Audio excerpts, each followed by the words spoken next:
আসসালামু আলাইকুম ভিউয়ার্স, কেমন আছো তোমরা সবাই? আশা করি খুব ভালো আছো। আলহামদুলিল্লাহ আমিও খুব ভালো আছি। আজকে তোমাদের সঙ্গে দারুণ একটা ভিডিও শেয়ার করব। আশা করছি ভিডিওটা ভালো লাগবে।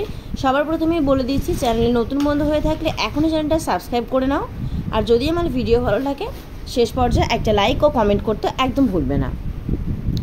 আমি এখানে দেখছো একটা মাছ ভাজছি। এই মাছটা কি মাছ আমি ভুলে গেছি, শুধু জানি এটা সমুদ্রের নোনা একটা মাছ। যদি কেউ মাছটার নাম জানো অবশ্যই আমাকে কমেন্টে জানিও। মাছগুলো লবণ হলুদ দিয়ে ম্যারিনেট করে রেখে আমি খুব সুন্দর করে ছ্যাঁকা তেলে এপিটোপিট লাল করে ভালো করে ভেজে নিচ্ছি। দেখতে পাচ্ছ মাছগুলো কিন্তু আগে থেকে অনেকটাই আমার ভাজা হয়ে গেছে। একটা সাইড হয়ে গেছে আর একটা সাইড উল্টে ভেজে নিচ্ছি। এবার এই মাছগুলোকে আরও একটু লাল করে তুলে নিচ্ছি। তেলের মধ্যে আমি দিয়ে দিচ্ছি এখানে বড়ি। এখানে আমি দিয়েছি কলার ডালের বড়ি। বড়িগুলোকে আমি খুব সুন্দর করে লাল করে ভেজে তুলে নেব। এই সব তেলটাই কিন্তু বড়ি ভাজতে লেগে যাবে। বড়িটা আমার ভাজা হয়ে গেছে, কিছুটা তেল বাকি ছিল। আমি আরও একটু তেল দিয়ে একটু পেঁয়াজ কুচি দিয়ে দিলাম, ভালো করে নাড়িয়ে চাড়িয়ে নিচ্ছি। পেঁয়াজটা একটু লাল হওয়া পর্যন্ত অপেক্ষা করব। তারপর আমি এখানে দিচ্ছি একটু রসুনের পেস্ট। রসুনটাকে দেওয়ার পর আমি আরও কিছুক্ষণ ভালো করে ভেজে নিচ্ছি। গরমকালে কিন্তু সমুদ্রের নোনা মাছ দিয়ে পাতলা বেগুনের ঝোল দারুণ খেতে লাগে। তার সঙ্গে যদি হয় কলাই ডালের বড়ি, তাহলে কিন্তু আরও জমে যায়। আমি এখানে আলু দিয়েছি কয়েকটা। যারা আলু খেতে পছন্দ করো অবশ্যই আলুটা দেবে। আলু দিলেই কিন্তু রান্নাটা আরও বেশি টেস্ট হবে। এখানে একটু লবণ দিয়ে দিচ্ছি আমি পরিমাণ মতো। লবণটা দেওয়ার পরে আলুটাকে খুব ভালো করে কিছুক্ষণের জন্য লাল করে ভেজে নেব। আলুটা এখানে আমার ভাজা হচ্ছে যতক্ষণে, তোমাদেরকে বলে দিই ততক্ষণ আমার ভিডিও যারা দেখছো তাদেরকে অনেক অনেক থ্যাংক ইউ। যারা কমেন্ট করছো তাদেরকে অনেক অনেক থ্যাংক ইউ। আমি তোমাদের সাপোর্ট করব। অনেক থ্যাংক ইউ আমার ভিডিওতে কমেন্ট করার জন্য, লাইক করার জন্য। এইভাবেই পাশে থেকো, আমাকে সাপোর্ট করো প্লিজ। তোমাদের জন্য আমি অনেকটা এগিয়ে যেতে পেরেছি ইনশাল্লাহ। এভাবেই আমাকে সাপোর্ট করো। আমি অল্প একটু পানি দেওয়ার পরে এখানে পরিমাণ মতো হলুদ দিয়েছি।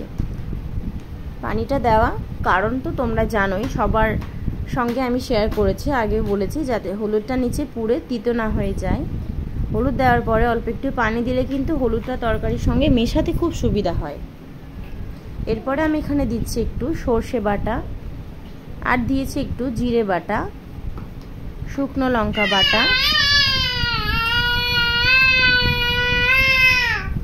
হালকা একটু পানি দিচ্ছি যাতে করে এই মশলাগুলো ভালো করে মাখিয়ে নেওয়া যায়। রঙটা কিন্তু খুব সুন্দর হয়েছে।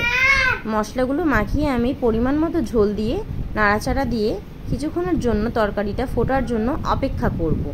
তার মধ্যে আমি বড়িগুলো দিয়ে দিয়েছিলাম।